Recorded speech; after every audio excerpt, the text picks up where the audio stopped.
Demokrasia inazidi. Unajua lao ingilikuwa si maneno ya kutupa haya na maneno ya leso na maneno ya farasi yule ambaye kwamba anaaga dunia, anapiga mateke, tungelikuwa tumeenda kwa salama zaidi.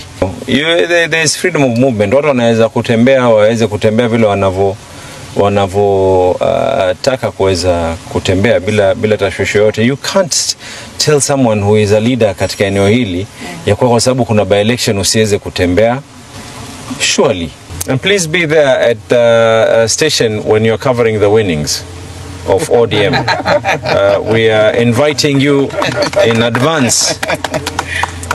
And tungeomba pia tuwe na double screen wakati sisi tunashinda na hesabu kura zinahesabiwa na wale wengine wakisema sasa sijui allegations gani na gani. But I have faith.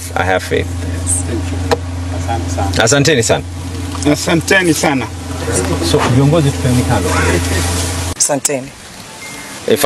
If I was the governor of Kilifi and such allegations came against me, I'll be strongly considering suing that gentleman who to me is what we call a former disgraced deputy president, nothing else. And again, by virtue of doing things like this, of course he's just doing it so that his party can be able to be mentioned. Otherwise, was there any other reason to even mention that particular party? Apambane na Kindiki bana, achane na Mngaro. Hata level yake sio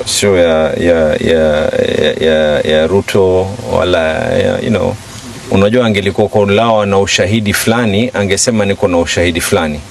Sasa kama kila mmoja atakuwa anaongea vile anapotaka kuongea, surely kisha sasa sisi tumjibu nini huyu jamaa? Kama tungelikuwa tuko na jaji, tungelikuwa tuna haja ya kutafuta kura kwa mawakili. Sisi tumekuwa hapa tukifanya campaign. Kuna mtu yote ambaye kwamba hajaona kwa tumekaa hapa tukaweka kita tukafanya campaign. Tena campaign zetu si za jambo lolote jingine. Campaign zetu ilikuwa ni kukumbusha tu watu. Sababu watu washaelewa sera zetu.